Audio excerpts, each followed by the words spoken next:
Good evening, everybody. Alexis is going to hot swap the computers here to hers, which is good because that's what she needs to talk from. So it's my genuine pleasure to introduce our speaker tonight. And I had pulled a bunch of things off of her website, but she sent me this little summary that she had prepared, and so I'm just going to read this to you because I think it's pretty neat. So Alexis is a thermochronologist and assistant professor in the Department of Geology at Utah State University. Her research pushes the boundaries of low-temperature thermochronology, of which you'll learn a lot about here. You'll understand what that is when she's done, to document the temperatures and timing of fundamental Earth processes through the integration of geological, nanotextural, and geochemical data. To support this work, she maintains a dynamic, externally funded research program, including active grants from the National Science Foundation and Southern California Earthquake Center. She received an NSF Career Award, and that is very notable, to develop new textural and thermochronological tools to identify past earthquakes, which is the main theme of tonight. Since arriving at Utah State in 2014, she has published 10 papers in leading scientific journals and has been invited to speak at 7 international conferences. She is committed to broadening participation of underserved groups in STEM, science, technology, engineering, and math, through a new career grant support program that she developed to engage local middle school students in earthquake research and involvement in Utah State's Native American Student Mentoring Program. Alexis, her appointment at Utah State marks the culmination, she says, of her academic, professional, and personal journey among 4 corner states, including a National Science Foundation postdoc fellowship at the University of Arizona. She says that's a culmination. It's a culmination to this point. I should point out. She finds inspiration while pedaling her mountain bike and has won endurance mountain bike races, including 24 hours in the Old Pueblo, dual female, and 300-mile Arizona trail race. And as she was telling me just a little while ago, she actually has come straight from a race down in Tucson. And she and a partner were the winners of that race. So without further ado, please, you've already helped join me in welcoming Alexis Ault.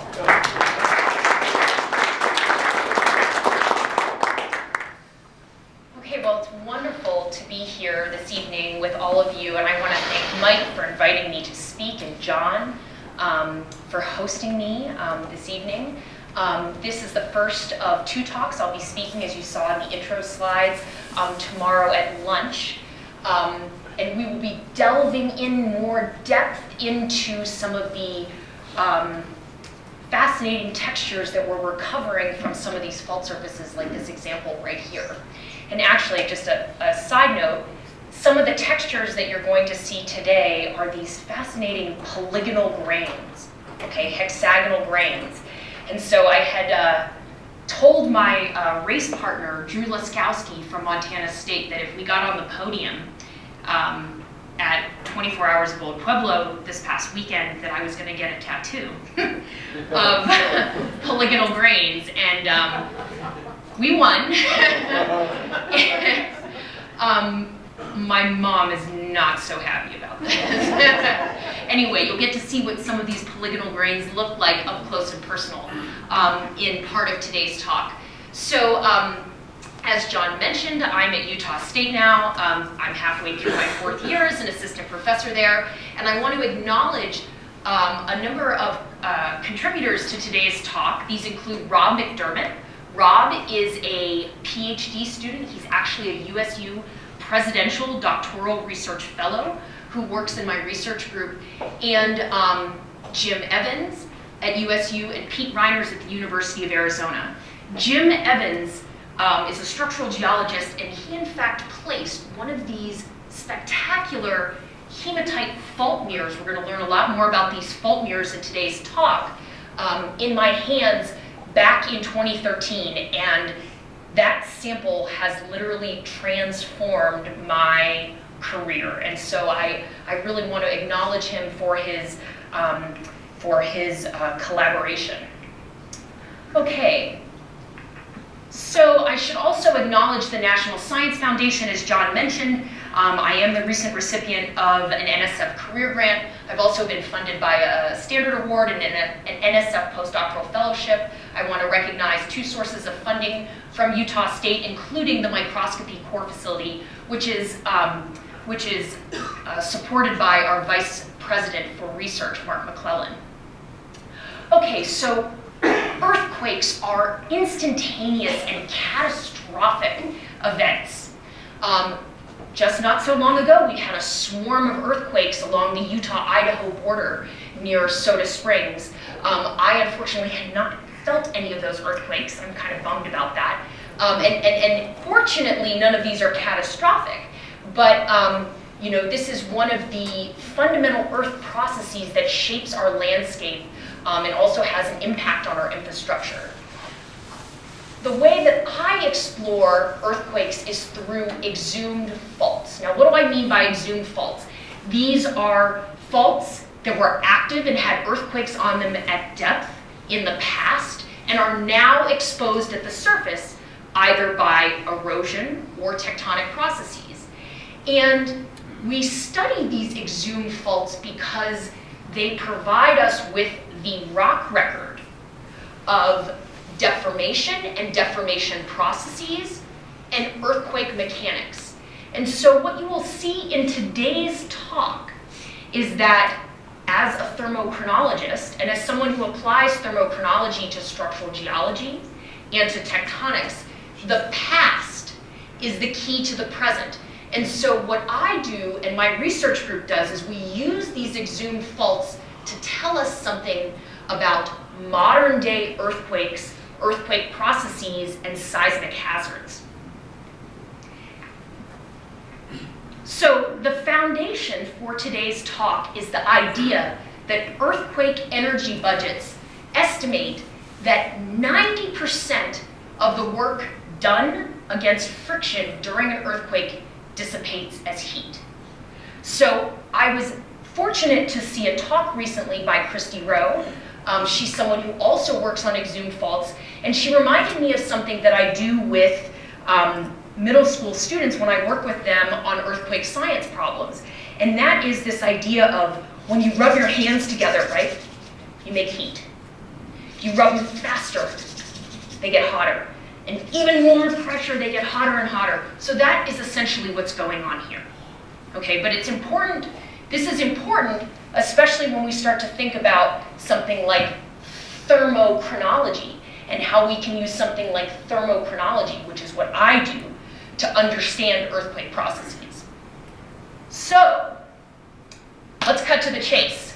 The takeaway from tonight's talk is that we are going to use hematite morphology and texture. Okay, this is a hematite-coated fault surface. In fact, this is the very fault surface that Jim Evans put into my hands, the specimen that he put into my hands. And I just took my breath away. We're going to use hematite morphology and texture. Here are the polygonal grains. Got to get a tattoo of this on my wrist, apparently. Anyway, and fault rock thermochronology to back out ancient temperatures to tell us something about the history of earthquakes in the rock record. So one of the first things that we need to do now is deconstruct this term fault rock thermochronology. What does that mean? Okay, so fault rock thermochronology. To break down thermochronology, we can see that there is temperature and chron, time. So thermochronology or thermochronometry, I use these words interchangeably, is the product of 2 fundamental earth processes, 2 fundamental physical processes, really. The first is radioactive decay, and the second is diffusion. So I want to break these things down. What do I mean by radioactive decay? So I'm a thermochronologist, but my expertise is in a tool called uranium thorium-helium dating. Okay, what's that mean? Well, let's think about radioactive decay. Trace minerals, such as apatite, the mineral that makes up your teeth, actually, and zircon. You may have heard of uranium, lead, zircon dating. I believe Tiffany Rivera was here and was one of your speakers. That's her area of expertise. But trace minerals and rocks incorporate small amounts, parts per million amounts, of isotopes of uranium and thorium in their crystal structure. So what I'm showing you here are different isotopes of uranium, thorium, and samarium, and these decay to stable daughter products or isotopes of lead. So we've got 238 decaying to lead 206, 235 uranium decaying to lead 207, 232 thorium decaying to lead 208, and 147 samarium decaying to 143 neodymium. So these are the parent isotopes, these are the daughter isotopes, and this decay scheme, this is the underpinnings of uranium-lead geochronology. But what I do is uranium, thorium, helium thermochronology. So this radioactive decay scheme produces different amounts of helium-4. Helium-4 is a noble gas. It's an alpha particle. Okay? So for the purposes of uranium, thorium, helium dating, this idea of radioactive decay comes in because we have parents decaying to daughter products and producing these helium atoms. And that, for our purposes, these are the daughter products of interest. Okay, so that's half of the problem, right? Radioactive decay. The other part of this is diffusion. Okay, so this is a simple schematic of temperature increasing on the y-axis here. So we're at high temperature. What I've drawn here is a schematic apatite crystal, okay? It's almost like a polygonal grain, actually. So this is a schematic apatite crystal, and it's had, over time, isotopes of uranium, thorium, and samarium decay to lead, and it's produced a bunch of helium. Remember, helium is a noble gas. Think about that balloon, okay, that you've got for your grandchild or kid's birthday party, right? And it's sitting there and it has helium in it. And over time, maybe the party is passed and eventually that balloon is kind of hanging out around your waist level because the helium has diffused out of it. The same thing is true of tiny crystals that make up a rock. And at high temperatures, say deep within the earth, the helium will diffuse out. There's literally no helium in your crystal, and the date that you would get is 0, okay? Meaning, if you were to measure all of the parent isotope, and you were to try to measure all of the helium, there would be no helium there, you would have a 0 age, okay? Now, at some time in the future, that specimen that contains this mineral here moves towards the surface of the earth, either by some tectonic process or by erosion, and it cools. At low temperatures, that helium is quantitatively retained within that crystal. It isn't going anywhere. It's there, and you can measure it. Okay? So this schematic is simply showing at some time in the future the helium is trapped within that crystal lattice. And this introduces a concept that we use in thermochronology or thermochronometry called closure temperature. So what I mean by this is the transition from open system to closed system behavior. And that's just a fancy way of saying, hey, guess what? Our daughter product is trapped in that crystal and we can measure it. And this crystal right here would yield an age, or the time at which it cooled beneath its temperature of interest. Okay, now I mentioned this concept of geochronology previously in relation to Tiffany Rivera's work, and what I wanted to say here is that Tiffany works on the uranium lead system. It itself is a thermochronometer because lead can actually diffuse out of that zircon crystal, but it has a very high closure temperature. So when she analyzes zircon crystals from, say, some of the Yellowstone eruptions, they have cooled instantaneously. It's recording the time of that zircon crystallizing, okay? Now, over the past 50 years, geochemists have developed a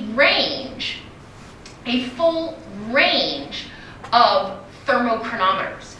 And what I'm plotting here is the closure temperature, or the temperature sensitivity of each of these systems, okay, on the y-axis. This is what we call Caltech plot. This is a plot of something versus nothing. Okay, so here's what you can see, a number of, it's not my term. So I actually plot a lot of data in Caltech plots. You'll see some more later. Okay, so what you can see here is that over the, really over the last 50 years, and maybe even the last 30 years, we've had this explosion in a number of thermochronometers. I noticed that John had on one of his intro slides something that looked very similar to this, showing the different temperature sensitivities of all these different chronometers. And basically, you can see that we have the ability to characterize the full thermal history of a rock as it evolves from deep within the earth at high temperatures to the shallow surface or upper crust of our planet.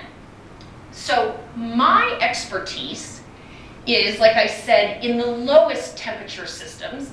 And I've actually made another plot to highlight these. So again, here we see closure temperature on the y-axis and the temperature sensitivity of a number of different minerals that incorporate trace amounts of uranium and thorium into their system that can produce helium through radioactive decay. And these colored bars mark the temperature range at which that helium is trapped within that crystal and the clock starts. So in today's talk, we're going to focus on the hematite uranium, thorium, helium system. So you can see it has this big bar, right? It's not just a single temperature at which all of a sudden you go from open system to closed system behavior.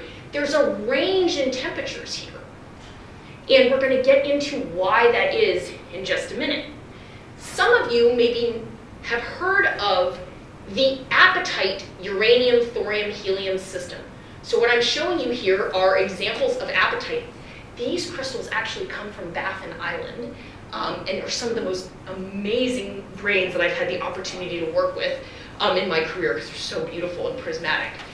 But the apatite uranium, thorium, helium system has been used to quantify a number of upper crustal processes, including erosion and carving of Grand Canyon, and exhumation associated with normal faults. Like this one, this is the Cordillera Blanca detachment in Peru. And this photo was taken by Dennis Newell. He happens to be my partner, and he is also a geologist at Utah State University.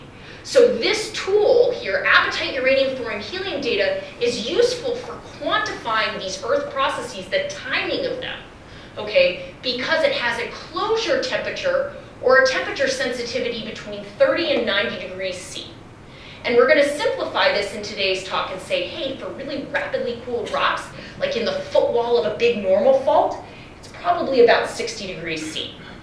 Okay, so we gotta talk about hematite. All right, hematite is amenable to this uranium, thorium, helium thermochronometry, or dating, for a number of reasons. The first is that it is able to incorporate trace amounts of uranium and thorium into its crystal structure. Okay, hematite is the mineral that makes rocks red, right? Iron, it's iron, Fe2O3. So it can incorporate trace amounts of uranium and thorium into its crystal structure, yes. It does not incorporate any initial helium into its crystal structure, thank goodness, or this whole thing would be messed up and we wouldn't be able to use this system. And it can retain helium, which is a noble gas, over geologic timescales.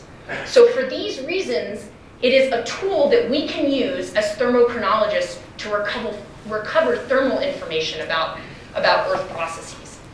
Okay, But remember I showed you that big teal bar, right, seafoam bar? The temperature sensitivity of this system is not just a single number, it's a range, and here's why.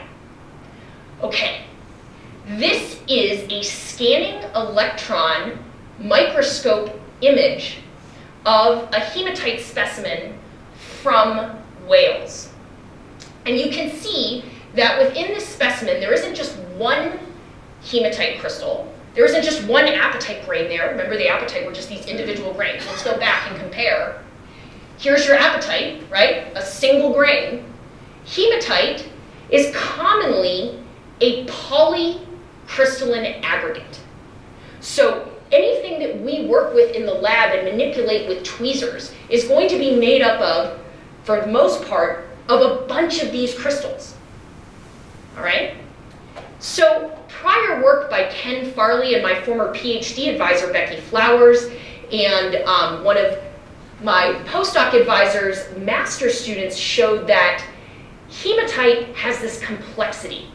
It's not a single crystal with helium diffusing out of it, but it's an aggregate of a bunch of crystals with helium diffusing out of each of those individual crystals. Okay, well, helium diffusion and this whole concept of closure temperature is a function of how big those grains are. If you have a big, big plate of hematite, like this guy right here, it takes longer for that helium to diffuse out of it than if you have a tiny grain like these right here, okay? Because that length scale is longer. The helium has farther to travel. Well, it's a problem for us if our little sample of interest that we try to analyze is made up of a variety of different grain sizes. Fortunately, Ken and Becky and Nate's prior work has helped us characterize what that temperature sensitivity range is for a variety of different grain sizes. So what you see here on the y-axis is closure temperature as a function of the size of the crystals. So we've got closure temperature as a function of the size of the crystals from small to large. And what this curve is telling us is, just like I said, as your grain size increases, your closure temperature goes up, up, up, up, up, okay? And it takes higher temperatures to cause that helium to diffuse out of the grain. So this is where we come up with that teal bar of a closure temperature between 25 and 250 degrees C. And what we know now, because of a bunch of prior work, is that the closure temperature variations that we observe in these specimens are a function of the grain size distribution. Okay, so what is important for you guys to take away is that we have this complexity. We have these hematite aliquots, and an aliquot just means a small amount of something. And they're made up of a bunch of tiny individual crystals. And each one of those crystals itself is the length scale over which that helium wants to diffuse out of the grain. That adds complexity, but we can overcome that. We can overcome that if we actually take very detailed SEM images of our specimens and we begin to quantify, well, how big are these grains? What is the closure temperature of each one of these grains and of the entire specimen? So we have a complexity and we have a way to deal with it. Okay, now, how does this all relate to fault zones? Okay, well, what I do is I go in and I extract the hematite from individual fault surfaces in the exhumed fault zones. And hematite, uranium, thorium, helium dates from these fault zones reflect the conditions at which the hematite formed from some kind of fluid on that fault surface deep within the earth, and then what happens to that surface after that hematite crystallized. What do I mean by that? Post-formation thermal, mechanical, and chemical modification. Well, we're talking about earthquakes, right? We're saying, hey, we're dealing with fault surfaces that have some kind of earthquake on them, and there's heat generated. That heat from the earthquake could be sufficient enough to cause some of that helium to diffuse out of the crystal. Okay? So this is actually something that's a complexity, but again, we can use this to our advantage. All right, so here's the thing. Not all hematite is created equal, so it's important for us to step through a few different ways that we can interpret hematite, uranium, thorium, helium dates from a fault surface.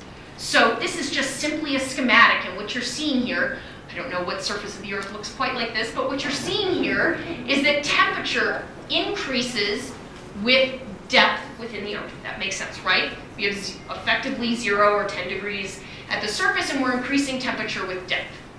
Okay, what I have done for this thought experiment is I have assigned a closure temperature to our hematite aliquot of interest of 120 degrees Celsius. Okay, let's say our hematite mineralizes in a fault zone, and it happens at depths that are shallower or colder than the closure temperature of that hematite aliquot for a given grain size. How can we interpret this date? Well, this could potentially tell us something about the time at which that hematite mineralized, because there's no other thermal, mechanical, or chemical process that's going to impact our results. Okay, so if you have a sample that forms at temperatures lower than its closure temperature, we can collect it at the surface of the Earth today, we can date it. What we would get in this case is a formation age. Now, this is rare, because commonly, hematite, we just skip ahead here, hematite is forming at greater depths. So, in this scenario, here you have a little hematite aliquot from a fault surface at some depth, and it formed at temperatures that are greater than its closure temperature. Just happened to form at greater depth. It's sitting above its closure temperature. It is diffusing helium out of it. It is not recording the time that that hematite mineralized, unfortunately. Okay? It is actually going to record as it moves to the surface of the Earth. Oh dear, sorry, I'm going in the wrong direction. I apologize. It is actually going to record the timing of ambient cooling. So what do I mean by this? What I mean is that, again, the hematite formed at some depth. It is losing all of its helium, and then it's going to cool through its closure temperature by perhaps faulting, like motion on a big normal fault, or because of erosion. And when we take that sample at the surface today, it's not going to tell us anything about the time that the hematite mineralized or an earthquake or anything like that. It's just simply telling us about some other ambient cooling process. Okay, finally, let's say that you collect a sample which experienced an earthquake. Okay, here is what this spectacular fault surface looked like, one of these hematite fault mirrors, and we'll look at this in more depth in just a couple of minutes. What I and my team do is we are able to extract the hematite or the iron oxide from the surface that experienced an earthquake. Okay? This is what one of these aliquots looks like. Here's a scale bar, 200 microns. These are tiny. And it's looking kind of sugary, right? Because that's all of the individual little grains that make up this aliquot reflecting the light. So this is not just a single crystal. Again, it's an aggregate of a bunch of tiny little grains, okay? And here it is. And let's say that that particular specimen from right here experienced an earthquake. And it experienced an earthquake at very shallow depths in the crust.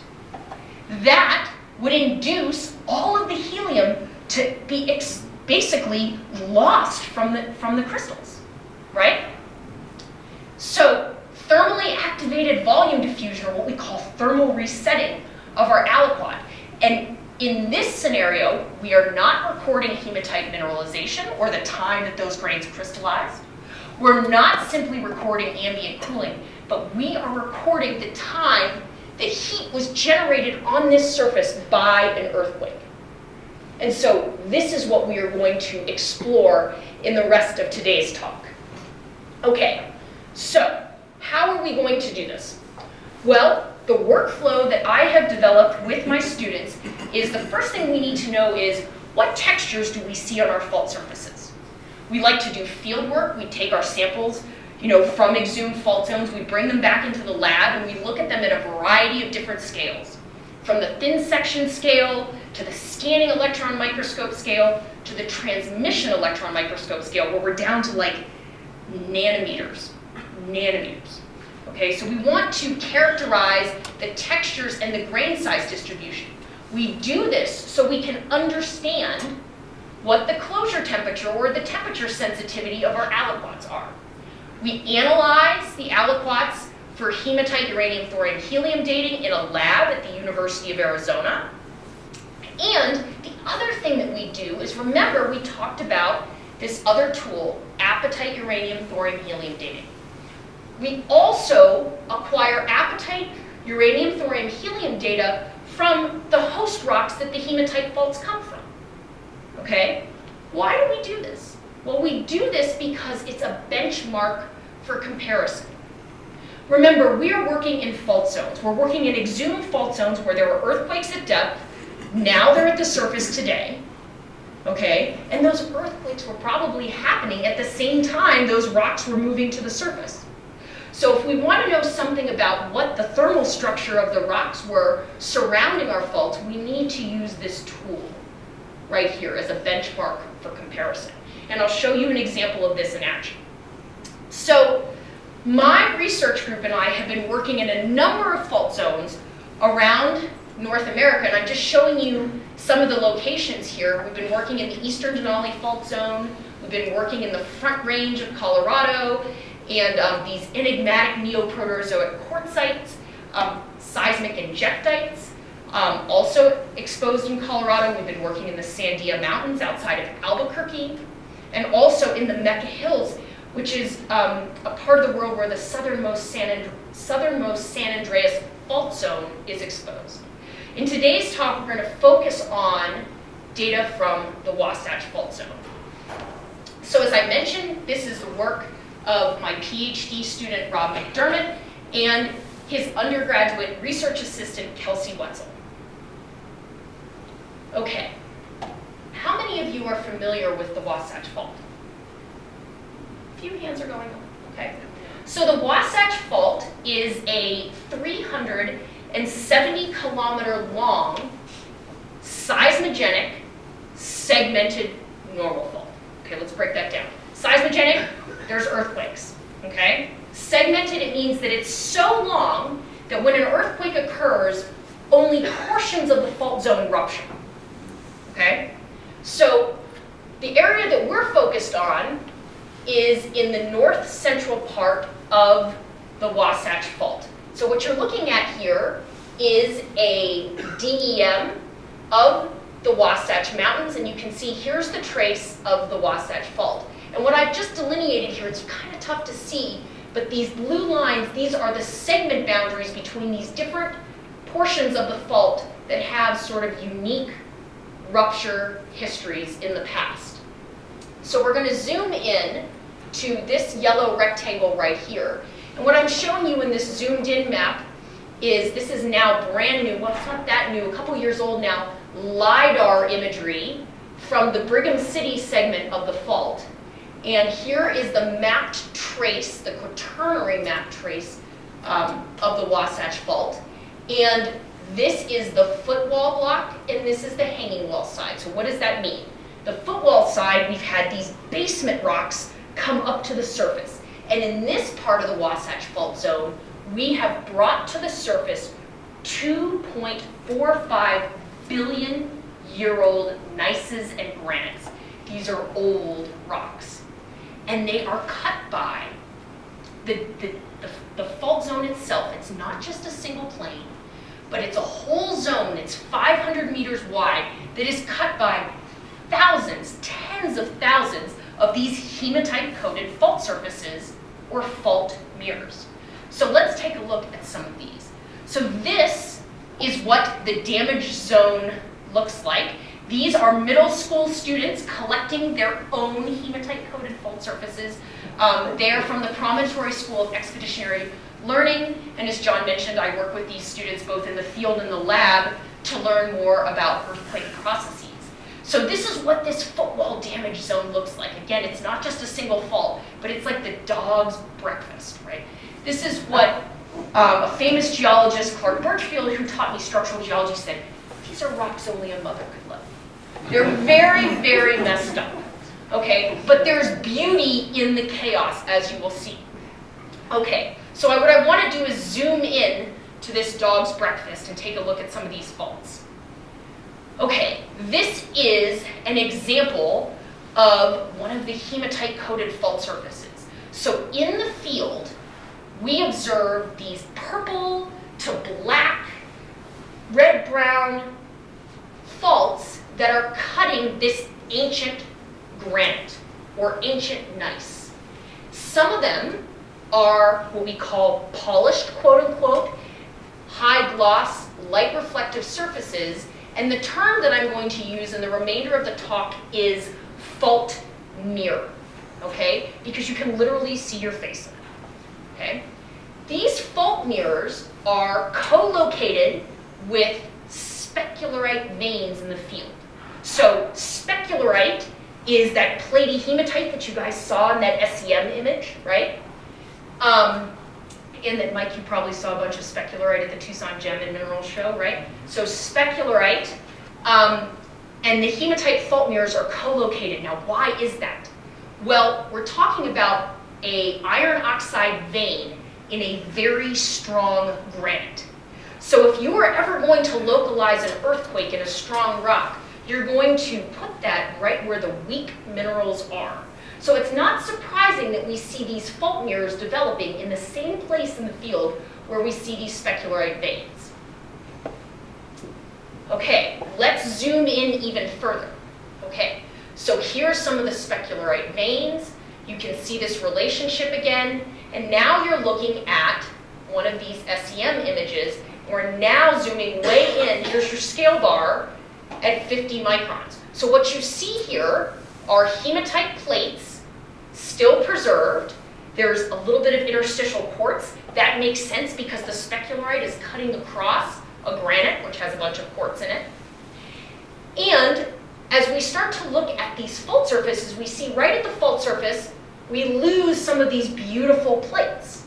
They're getting ground up as deformation progresses. So this is another one of these fault surfaces, and we use this term cataclysite.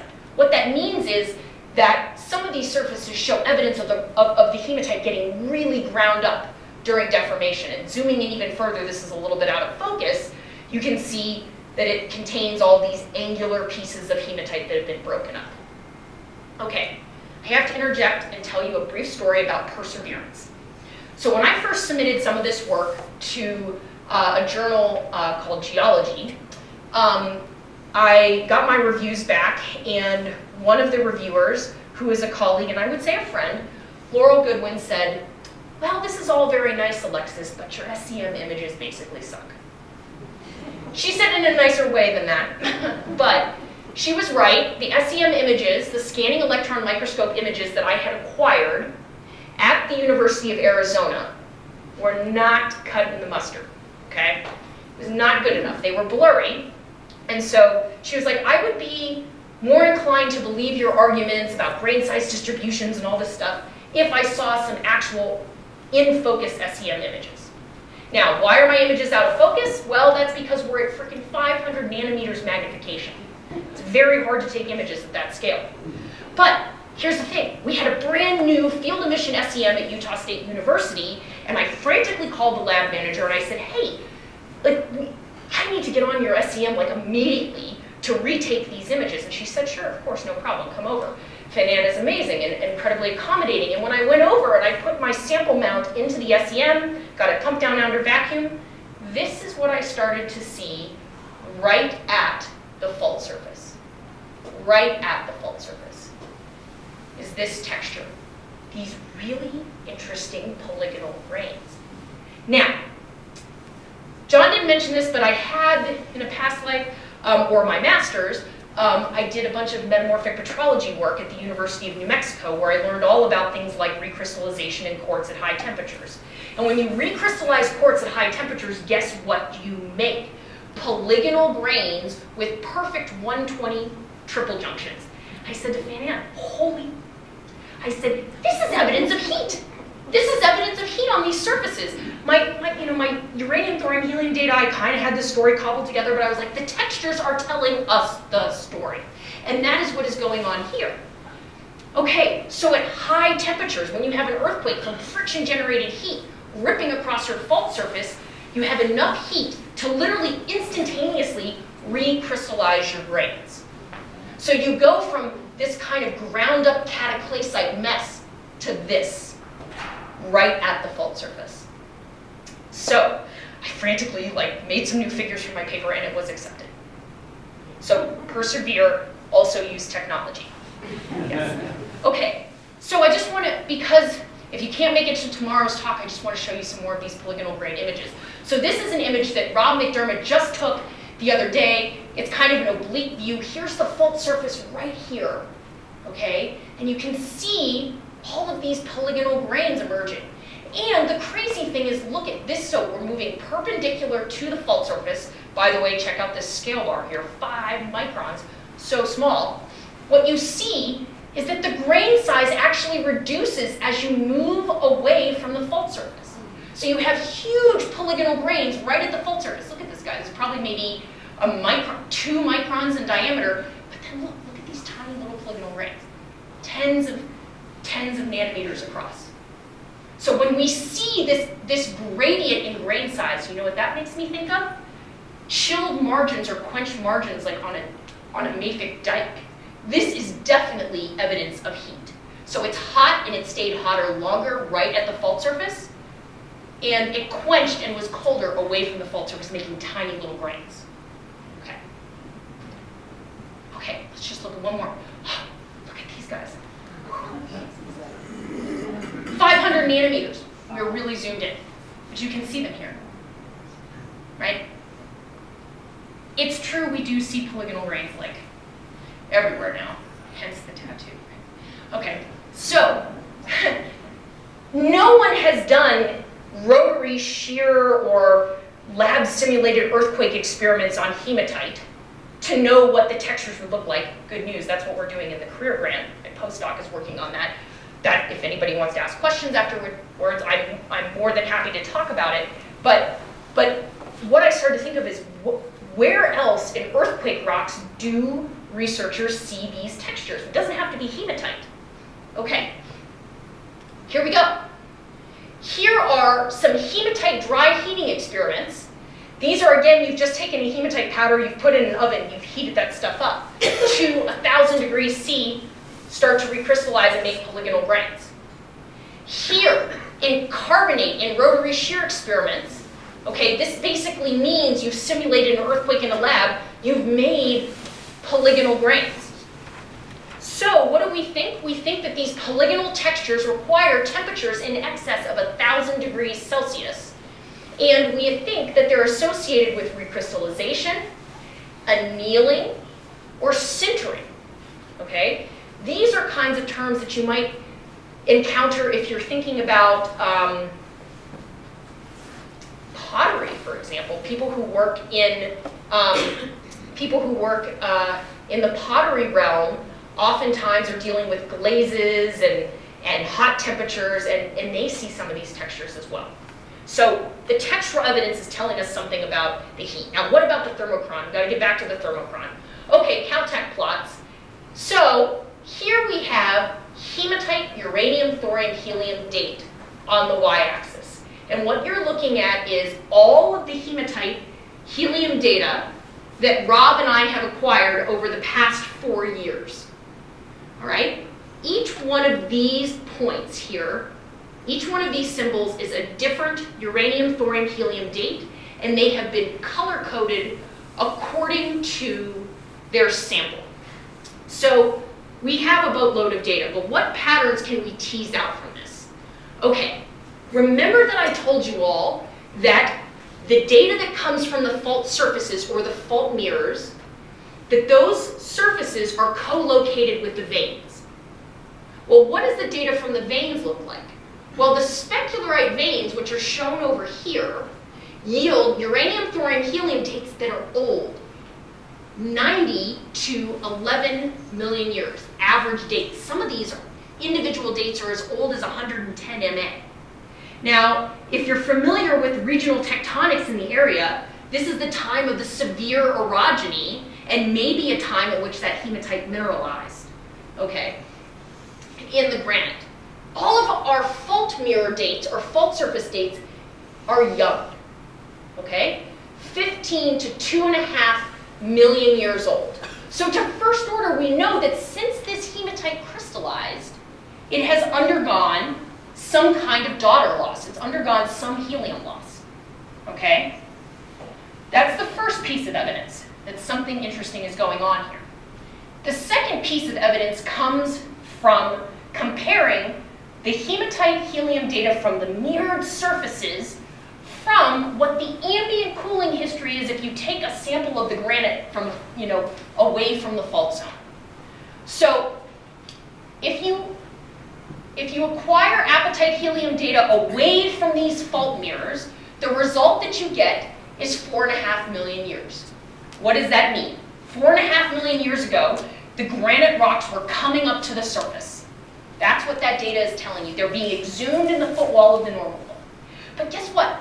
Over 50% of our hematite helium dates are younger than that. They're younger than that. So this is where all this grain size analysis and closure temperature calculations come in.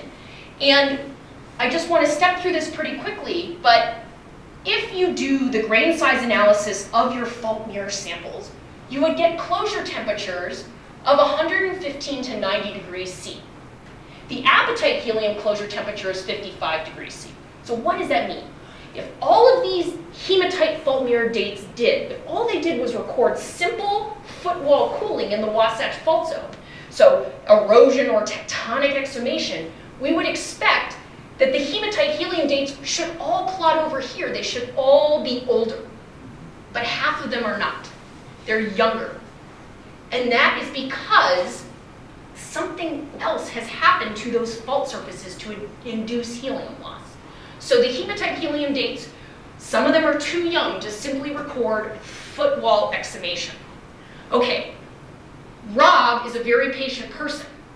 And so he performed a very tedious task of saying, let me go in and before I do my uranium, thorium, helium analysis in the lab, let me purposefully select tiny aliquots that encompass the range of textures. So what do I mean by that? He wanted some that had specularite plates, he wanted some that had cataclysite, he wanted some that had polygonal grains. And he did the textural analysis, he dated them, and what he showed was that most of the samples that have dates that are younger than this benchmark helium date exhibit this high temperature crystal morphology, these polygonal grains. So now we can start to make a connection between our polygonal texture, which we think is a high temperature phenomenon, and the youngest uranium, thorium, helium dates that we see. Okay, how do we bring these together? Well, our uranium, thorium, helium date patterns and our microtextual evidence of localized heat pulses right on the surface, those recrystallized grains, are consistent with this concept of Asperity Flash heating. What do I mean by asperities? When you rub your hands together, the reason why heat is generated is because your hands are not perfectly smooth, right? You have lumps and texture, you have knuckles.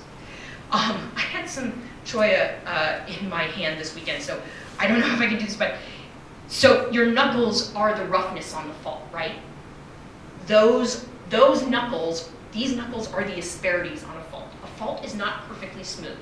So when you rip an earthquake across that fault at a meter per second, those asperities get ground down and they're also the source of heat, okay? So this is this term, Asperity Flash heating. We call it flash heating because it's instantaneous heat, it's hot, and it's fast. Okay, what does this look like? Well, Rob made this schematic, okay, Notice that there are different Y and X-axis scale bars here. This would be the granite. Here's our hematite fault coating. And what we envision is that the surface of these hematite fault mirrors they were once adorned with all these rough patches. And that when you have an earthquake propagate across the surface, okay, heat is generated at all of those asperity contacts, those rough patches, and the footprint of that left behind are these patches of polygonal grains. They are the memory of the heat that was generated in each of these knuckle points, okay? So this is one of these SEM images where you see the fault, the smooth fault surface right here. We're looking at an oblique view, and you can see right underneath it there's a bunch of polygonal grains. Okay, so what I said to Rob is, Rob, how hot are these asperities getting? And so he did some calculations to try to determine the temperature evolution at each of those asperity contacts through time. So temperature on the y-axis, time on the x-axis, and he used a physical model. This is a model by Lockenbrook and Rice, basically to say how hot these asperities got. And what you can see is that his calculations indicate that the temperature right at those knuckle points was in excess of 1,200 degrees Celsius. These things are getting hot enough to recrystallize the grains and make those beautiful polygonal grain boundaries that we see. And the second question I said is, Rob, is it enough to make the helium leave the crystal lattice? And what he's showing here is helium loss as a function of distance of the from the fault surface. And what I want you to take home is this region right here. The answer is yes. You can, with a tiny earthquake on these fault mirrors, get the samples hot enough to recrystallize the grains and to cause all of the helium to diffuse out. That is the evidence of the earthquake. Okay. Now, at temperatures in excess of 1,000 degrees C, we see this dramatic reduction in the strength of most rock types. Now, why is this important? In order for that earthquake to take off, okay, for there to be seismic slip on a fault plane, you have to weaken the rock. So all at one time, what you have is this spike in temperature. You probably turn things maybe even to a melt for a second. And then the earthquake can propagate across the fault surface and everything quenches and locks up. Evidence for frictional weakening, okay, so that dramatic reduction in the fault strength is evidence for seismic slip in the rock record. These faults, these hematite fault mirrors, there are literally, like I said, thousands, tens of thousands of them in this exhumed fault zone. These are not big surfaces. These are the size of specimens that you could hold in your hand that have very tiny little offsets on them. There's not, you don't see evidence for like a meter of slip on these small faults. They're tiny little displacements that are associated with nano to milliseismicity. Now, why is this important? Some of you may know that the Wasatch Fault is capable of magnitude 7 earthquakes. Magnitude 7. Do these hematite fault mirrors record a magnitude 7? No. Do we think that they record the aftershock cloud, perhaps, following a magnitude 7? Remember, aftershocks decrease in magnitude, okay? Possibly.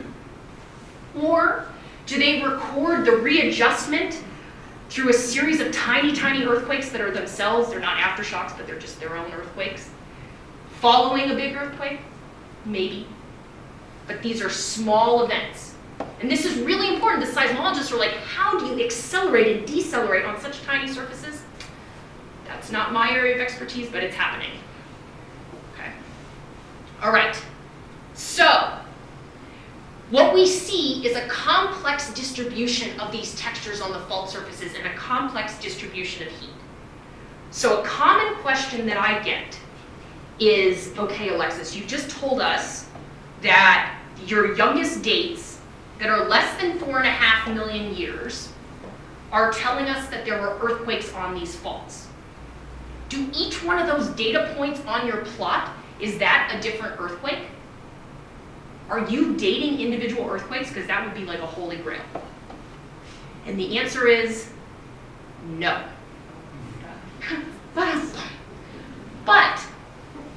But, no, it's really important to be honest here. I really wish we could, but here's why.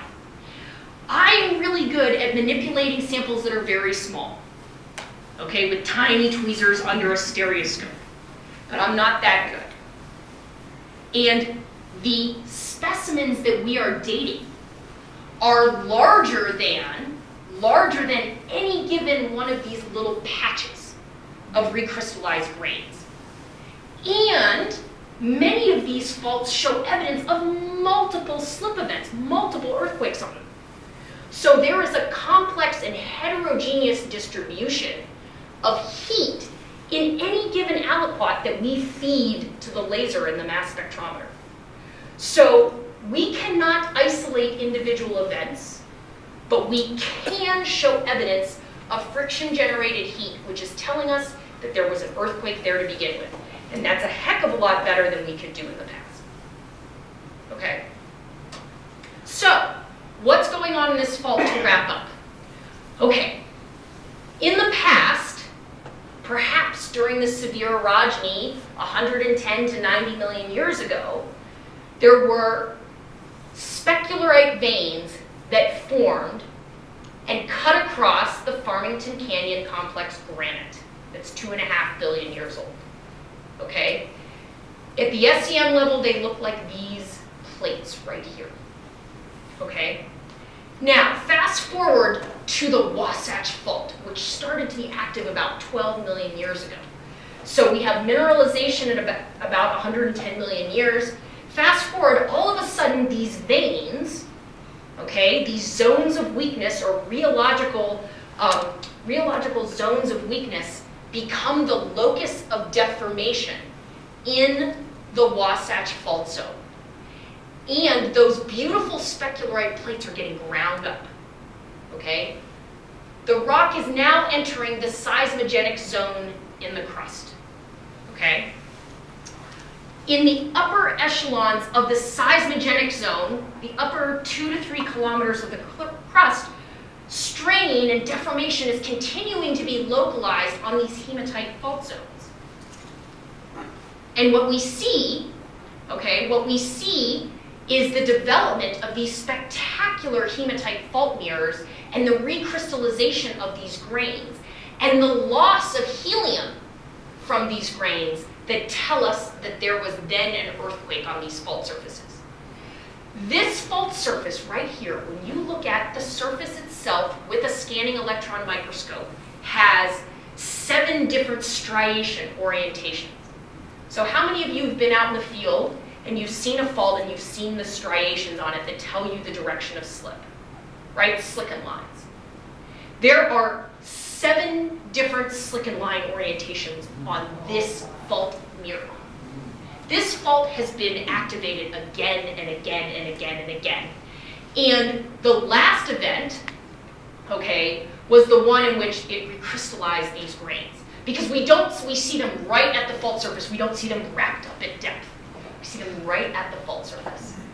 Okay, so these specularite veins have a long, long history, and they tell us a lot about this fault zone.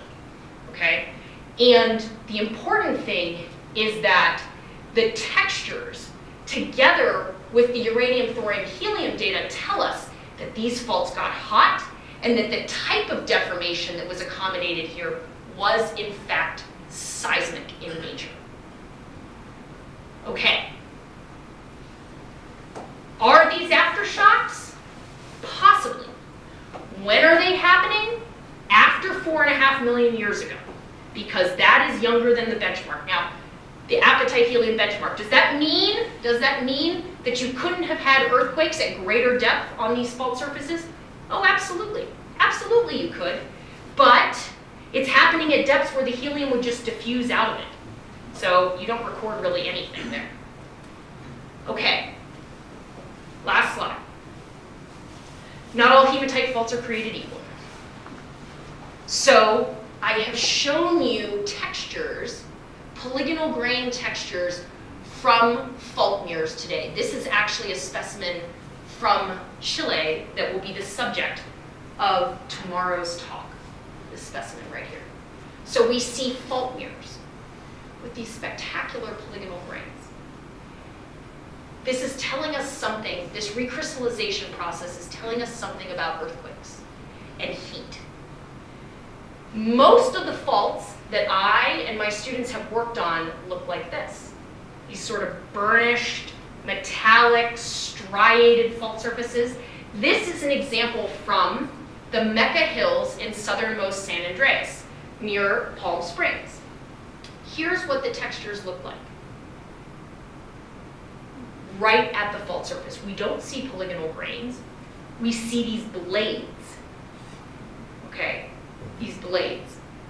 We think, and this is the subject of a whole other talk, but we think that these plates are developing during creep along this segment of the San Andreas Fault. If there had been an earthquake on this fault surface, it should look like this. But instead, it looks like these stacked shingled plates that enable stable slip at subseismic or creep slip rates. So the textures alone from these different types of fault surfaces help us understand process. Okay. And with that, I'll take questions. This is from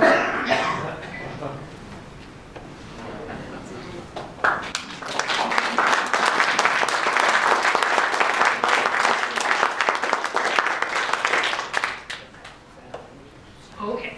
Yeah. When you take a sample to the microscope, the Yeah. transmission, do you operate the instrument or do you interact with a technician? And how do you pick Sure. out when to look at this particular name? When we go to the scanning electron microscope at Utah State in the microscopy core facility, so this is a type of microscope where there is a beam of electrons that interacts with the surface of the specimen and produces secondary or backscattered electrons. We are trained to use that instrument. There is a technician, a full-time technician there, Finan Shen, she's amazing, but I and my research team, postdocs, master student, PhD student, we're all trained to use that instrument. When we go to the University of Utah, to the NanoFab lab, and we use the transmission electron microscope, we work with a series of technicians there who help us make the specimen and then analyze it on the TEM, because the level of instrumentation knowledge and skills exceeds our skill set. Now, there are opportunities for myself and my students to be trained to use those instruments themselves, and that may happen in the future, but we work with a technician to do that. So it just depends on the instrument. So when I go to the uranium, thorium, helium lab at the University of Arizona, this is where I did my postdoc, I know how to run that instrument, and so I actually, we go down there and use the mass spectrometer ourselves. So, yeah. Yes? Back on electron microscopy, do you have to pair the samples with a conductive coating to get the images? And how might that degrade the resolution of the image? So actually, adding a conductive coating, whether you use a copper, whether you use a carbon coat or a gold palladium coat, or whether you take the specimen and you don't coat it with a sputter coater and you put copper tape around it, that enhances the resolution of your image. And certainly at the University of Arizona we were doing that, but the type of scanning electron microscope there was a tungsten filament, and that doesn't allow for as high of a spatial resolution as a field emission SEM does, which is what we have at Utah State. They serve different purposes. That was the lead into how can you increase the resolution, the edge definition of your crystals with the different microscope, and can you do a post-processing dithering to seek out the edges and enhance the edges? Yeah, so we can, like in Adobe Illustrator or in Adobe Photoshop, tweak things, the contrast. We can work with the software on the scanning electron microscope to do that. But really, the best we have done is 300,000 times magnification on the scanning electron microscope. I mean, that's really good. And we're again dealing with crystals, these polygonal grains that are, at most 2 microns across. But real quick to answer your question, I feel like I should, 1 second here. I'll show you, oh, here we go. So this is just a little preview of,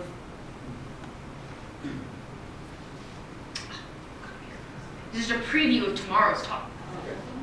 Okay, what are you looking at? You are looking at the Hematite Fault mirror, not in cross-sectional view, but in plan view. And here are all of the polygonal grains. Do you see these black lines, the grain boundaries? Those are all the polygonal grains. This was taken with so we can zoom in even more. We're at 1 micron. A brand new, they're not called FEI anymore, but Thermoscientific now, a Preo SEM that was on demo at the NanoFab lab. And so when I heard about that, I was like, go down to the U, because I wanted to get even better SEM images. And so what you can see is, some of it is a function of the sample prep, some of it is a function of the quality of the instrument, and this instrument, we did not, we didn't do anything. We didn't code it or anything. I mean, that is just the image of the specimen itself. Thanks. So, yeah. Yes? You mentioned about helium being released. Yeah. Where does it go? And also, you mentioned helium-4. Yeah. Can you capture I'm not sure everybody could hear that. Okay, so I'll repeat these 2 questions. The first was, okay, you have had helium lost from your grains during friction-generated heat. Where is it going? Well, presumably, it is going into the surrounding wall rock, which is granite. The major constituent in granite is quartz, and quartz is not retentive to helium. So it is migrating away through time, away from our site of interest. What is so important there also is that, remember, you have strain localization and deformation in these specularite veins that you may have seen there's a little bit of quartz caught up in them. We should not analyze samples that have those impurities in it. We need to find as pure specular hematite as we can, so that we are not adding to that mix phases that don't retain the helium. So it's leaving the site and diffusing away over time. It is enhanced by the fact that that migration of helium is enhanced by the fact that the surrounding minerals don't want to hold on to it either. That was the first question. Your second question was about helium-4. And can we harness that helium-4? Okay, so I mentioned that we are doing in a lab at Brown University a series of deformation experiments where we're taking specularite veins and we're going to slip them at seismic slip rates and see what the heck happens to these rocks. Okay, we're going to date that material with uranium, thorium, helium dating before, and we're going to date it after, and see if we can see evidence for the dates changing and for helium to be lost from our crystals. The pie in the sky goal of those experiments down the line, and it's going to take a number of years, is to use an apparatus where there is a confining chamber that can measure the helium-4 gas that comes off during one of those synthetic earthquakes. And there is an apparatus at Sandia National Lab in Albuquerque that can do this. And I know this because someone sent me a paper of them crushing up shales and measuring the helium-4 that's coming off. Let's do it on these rock specimens, right? Let's do that. So right now, no, we cannot. In the future, could we with a set of controlled experiments? Possibly, to show evidence that that happens. But yeah, those are great questions. Yeah. You had a slide that showed what was happening nearer the surface and then what was at depth. And at depth, where it's probably warmer, not earthquakey, you said it's losing helium at this depth. Yes. So when you lose, and you kind of implied maybe it was all gone, but if it's all gone or minimized here, how does it get back enough for you to measure it up here? Okay. I may totally No, misunderstand. this is a fantastic question. It sort of gets to the heart of the complexities of this. So at depth,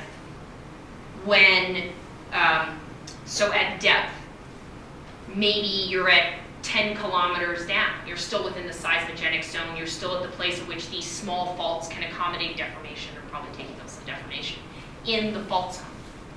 If you have an earthquake on one of these surfaces, helium is lost. Sure, but the sample already had no helium to begin with because it's at temperatures too hot, at depths too great such that that helium is not retained.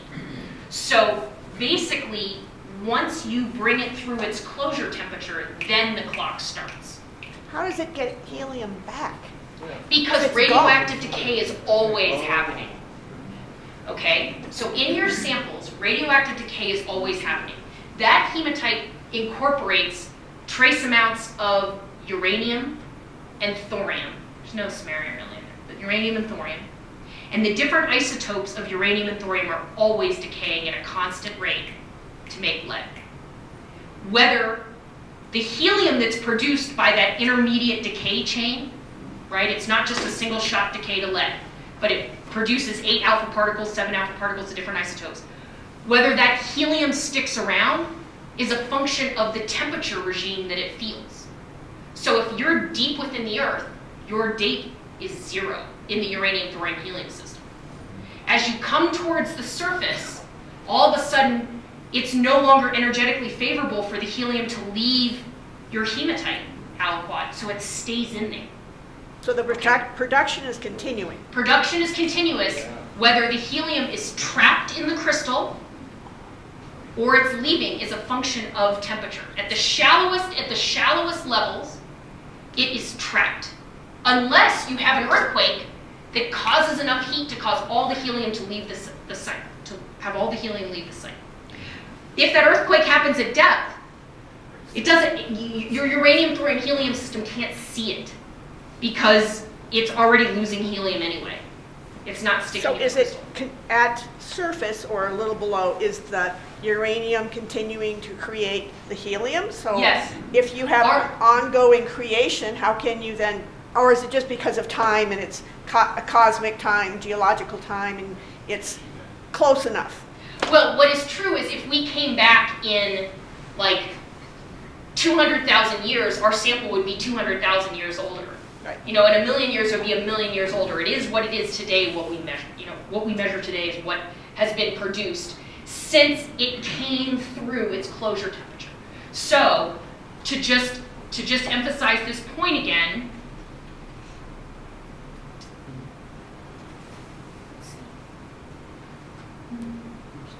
what I was trying to show you here is that when you are at depth, your helium, it's being produced, but it leaves. It just leaves. And it could be leaving this little apatite crystal, it could be leaving its zircon crystal, it could be leaving all of its individual little hematite plates. It's leaving. That is because the temperature is so hot that the helium can continue to diffuse out. But as you bring this sample towards the surface, it is getting colder and colder and colder and colder.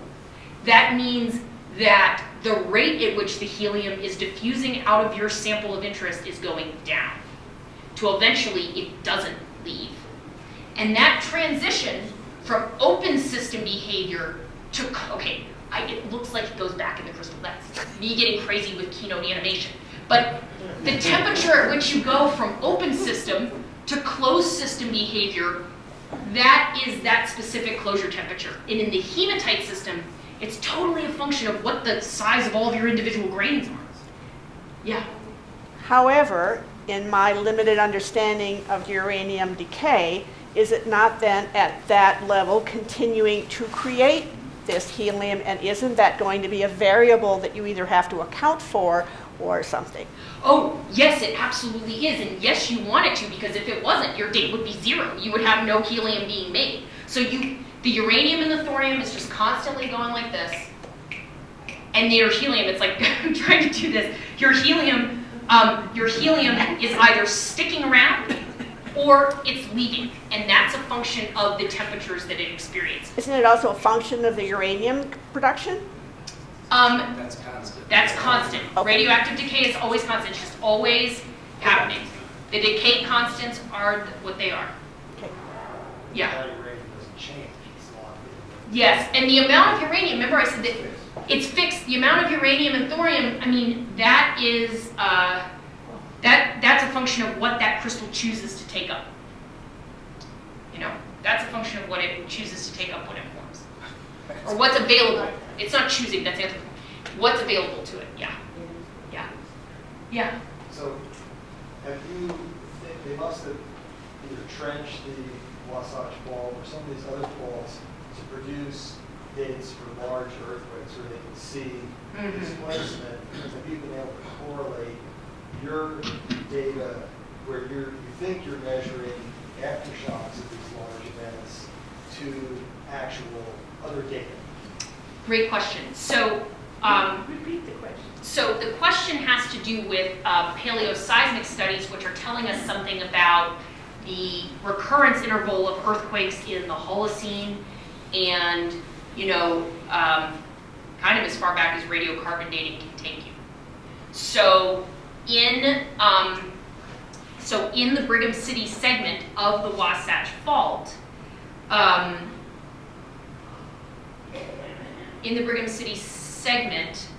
there is a,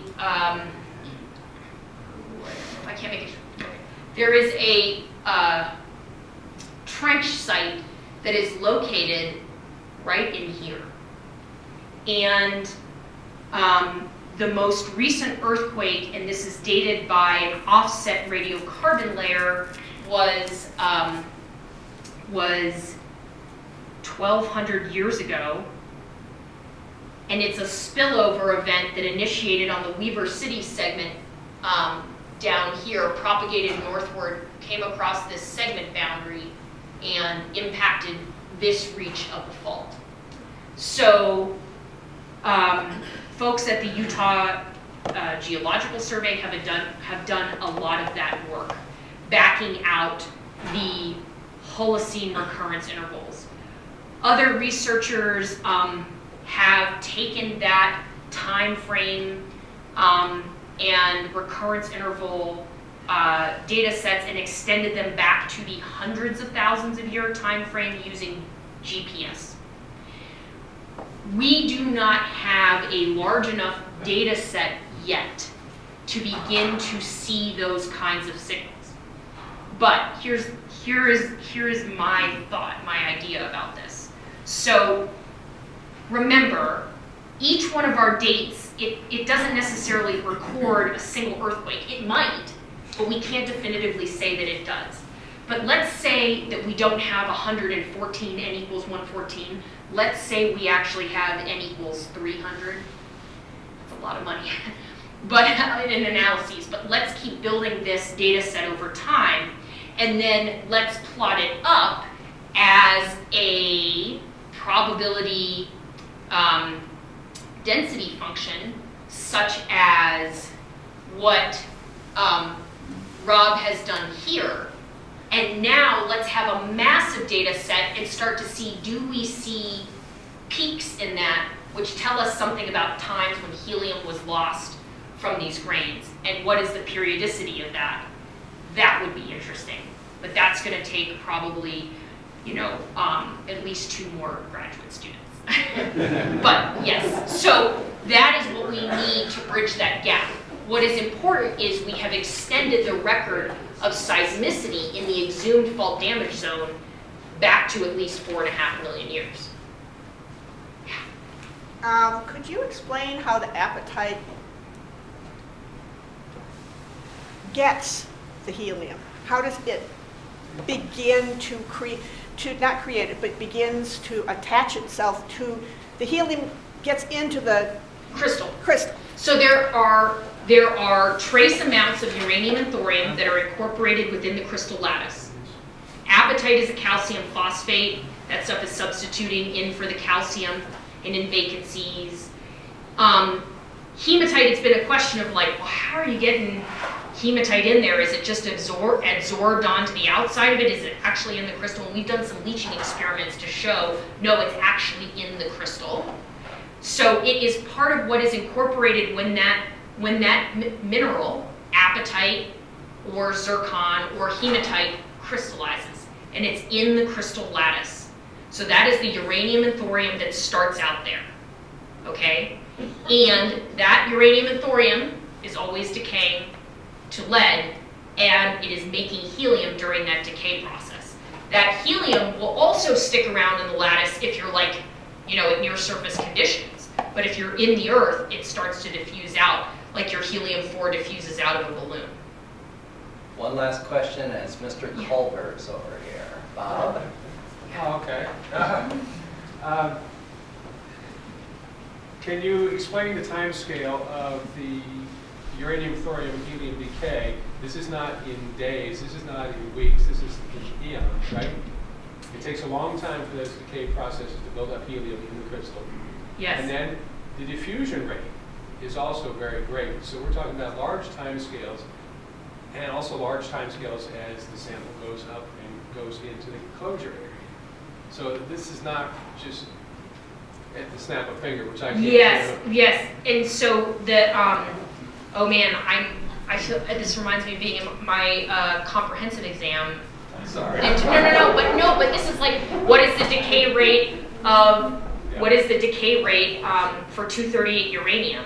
And it's something like, what was that one? Half-life is like yes, a to couple the million years. For No, it's like billion. Okay, It's like billion years. The half-life is billion years, and 235's half-life is I think 774 million years, and 238 uranium is 1 point billions of years. Well, it's going slowly, so you're putting out an atom of helium every couple. Yes. Whatever. Yes. And then it takes a long time for it to diffuse through the crystal structure Yes. to escape. Yes. And then it takes a while for that material to come up and reach closure, and then it stops escaping. Yes. So that's a long time scale, so it's not really. Yes, it is. This is happening over very long time scales. The earthquakes themselves are farts in geologic time, but everything else is very long. And I think it's important to remember that we're talking about parts per million amounts of uranium, thorium, and helium that we measure with a mass spectrometer, 2 different mass spectrometers actually. So very, very small amounts, yes. And since John granted me executive privilege to ask a question. Yeah. Quick one, Bob. Your mass spectrometer, are you kicking off samples with laser vaporization and collecting it with a mass spectrometer? Yes. In fact, but I think this is a very useful slide here to show, because I didn't include this. I mean, but let me just really fast.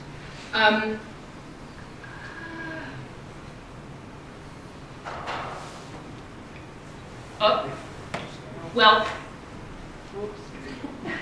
okay, no, here's what this lab looks like up here. That's my postdoc advisor. Pretty much. We've got our laser safety glasses on. Yeah. But here's what this lab looks like. And just so that you guys can see, here is an apatite grain. Our hematite grains are larger than this, right? Our aliquots that are made up of many, many, many plates are larger than this. But here's our apatite grain. It's going to go into this tiny niobium tube using tweezers. Here it is in its niobium tube. We've pinched both sides shut like a pillow. Okay? Then each one of our individual aliquots goes into what we call a planchette. Here's an example right here. So we can degas a number of specimens in a run. Then, to answer your question, we heat the packet and our hematite that's inside of it or our apatite grain with a laser. That laser is at 1,080 degrees Celsius for 3 minutes for an apatite. That's all it takes to get its gas to come out. Okay? Then that helium-4 gas comes out. It's in a vacuum line, which has a vulture sitting on it. And that helium-4 gas, mass spectrometers like to measure things by ratio. So we spike it with a known amount of helium-3, and we measure both the 3 and 4 on a tiny mass spectrometer that is literally this thing that's the size of like a shoebox in the back of the line. So this is what the first part of the analysis looks like.